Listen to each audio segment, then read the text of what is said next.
Hi guys, welcome back to my channel. So today we'll be discussing one of the best builds for gunslingers in War of Emperium, which is the Rain of Fire build. This build I've been using for quite a long time actually. I've been using this because it gives good coverage for and debuff of especially in zone wars.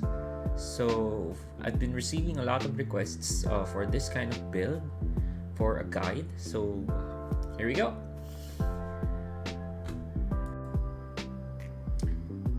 So for the stat allocation for this kind of build, we'll be focusing on int, dex, and luck.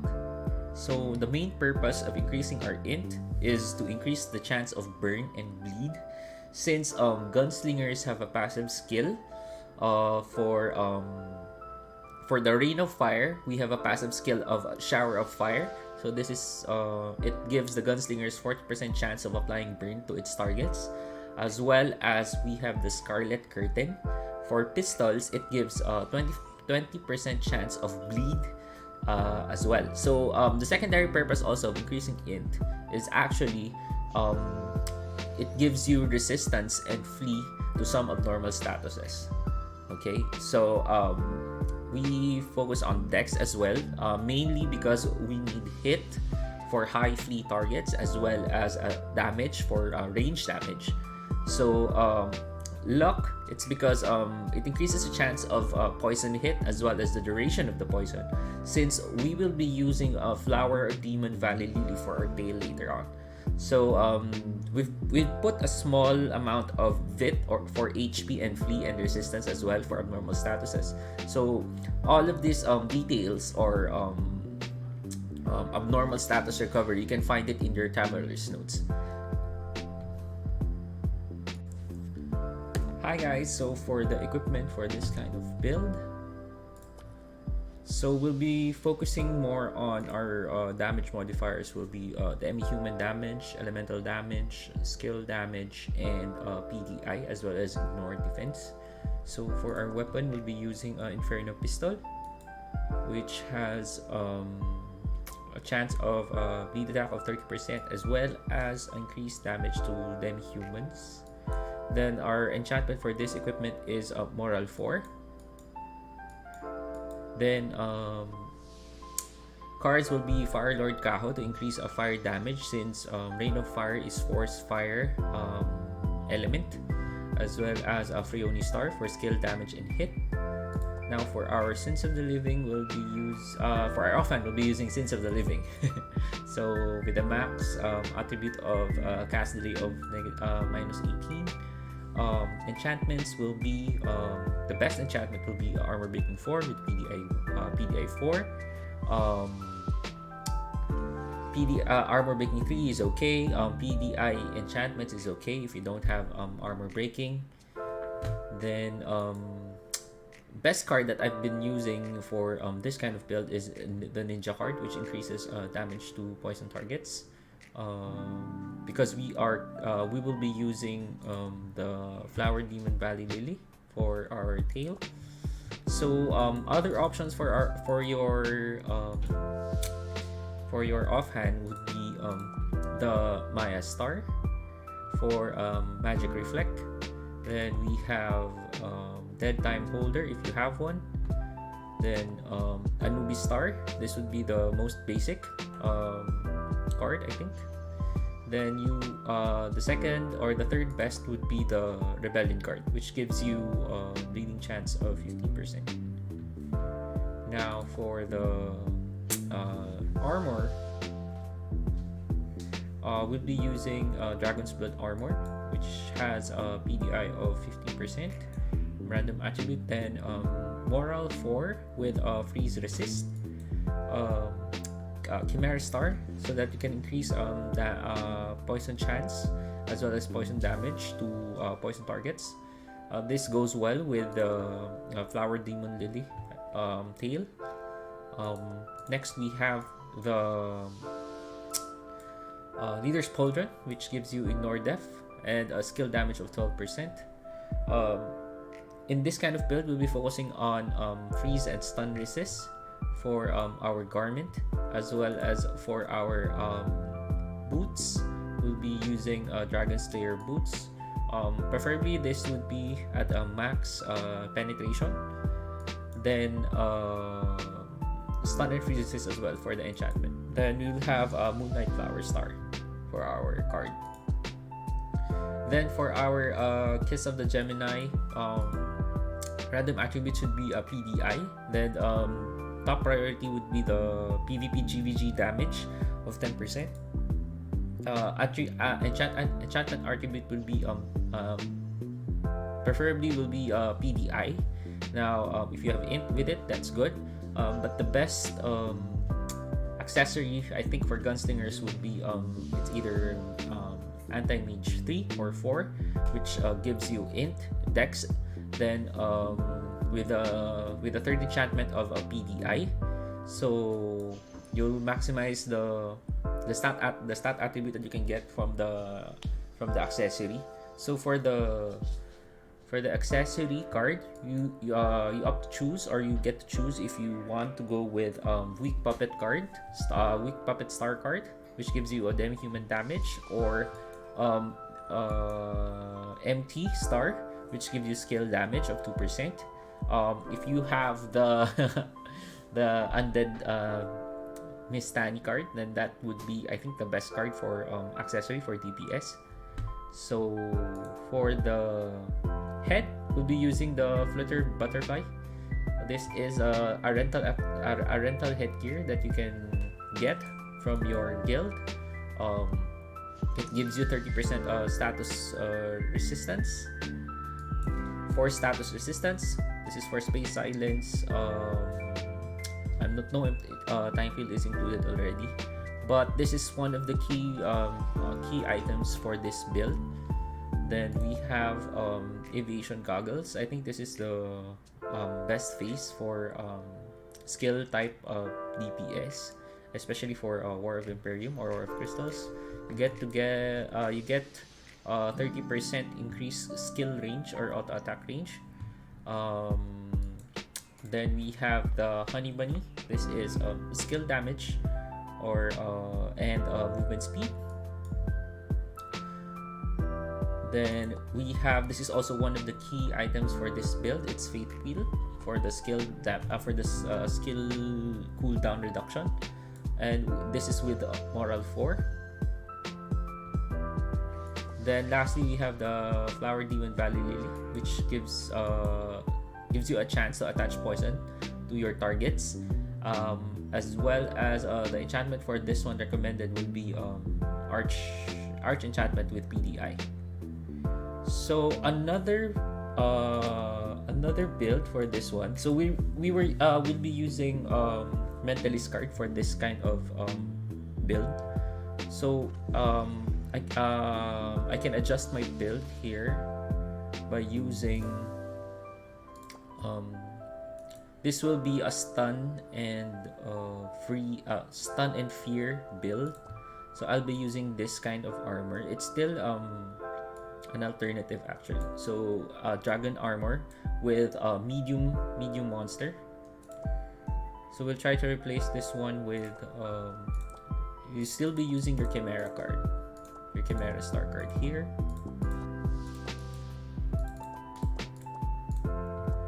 Then for your Poltrons, you'll be using fear resist and stun resist. Still, you will be using your Zenobia card.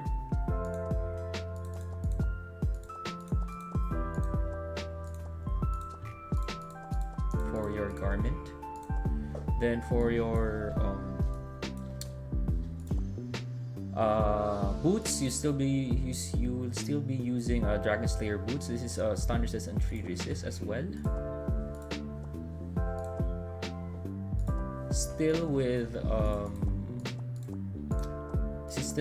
Emerald Star.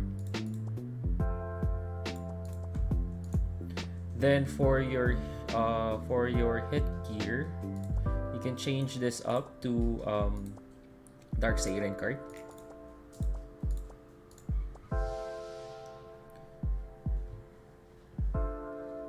So with this kind of build, you get a fear resist of 72%. Now, we have an option here to add fear resist here. So you still have a chance to get a fear resist here of 25%. So total of 95%. So more or less 95% plus another 5% of CC effect resist. I think you won't get fear anymore. So for the relic, ancient relic, you can use Lord of Vain for this kind of build. Then combustible knife. Then your meteorite armor. So for if you don't have the combustible knife, you can go or use for DPS as Abri bow or plus 15 claw. If you don't have these three, then might as well go to the basic. You can use a Holgren's hammer to break equipments of enemies. So for the another kind of build, if you're going for, is that you can change this up to, instead of using Lord of Vain, you can use Chaotic Blade. Then you change this up to Great Star. So this gives you an additional chance of freeze as well as bleed. Then you can change this up. The Honey Bunny, you can change this up. You can use Dreamweave Silk actually for freeze. So this gives you let me check.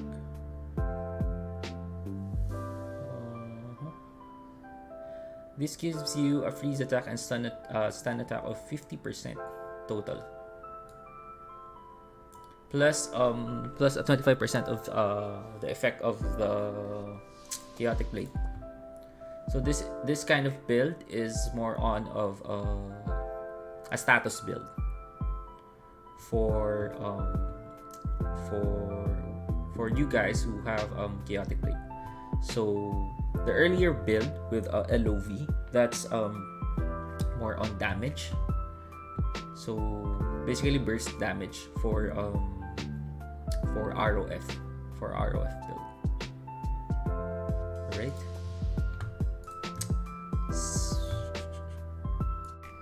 So for our rune setup,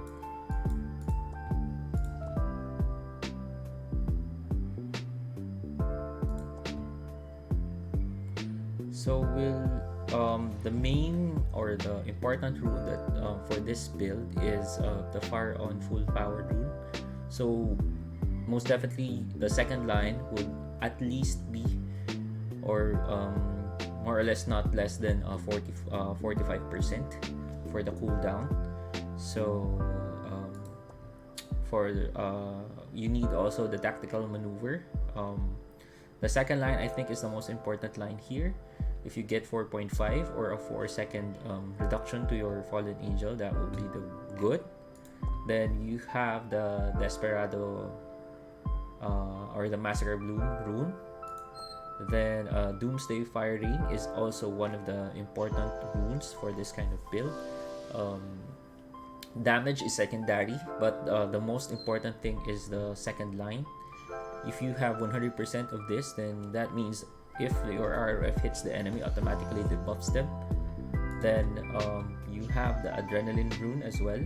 So the second line is actually also very important, since it gives you almost 100% at the max for abnormal status resistance.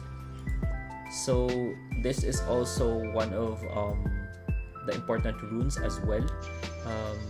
Flight Fire Shooting Star rune. So every time you cast a skill, it launches homing missiles. So more or less it's 100 if you get 100%. So every time your skill hits, it also launches homing missiles as well to your target.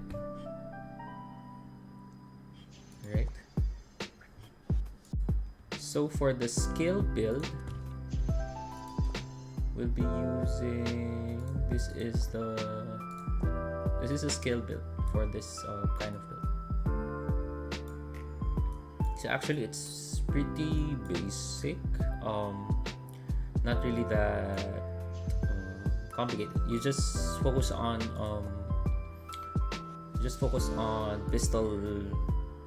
the pistol skills actually, and all of the 4 job skills you can easily unlock it. So for the prepare for elite,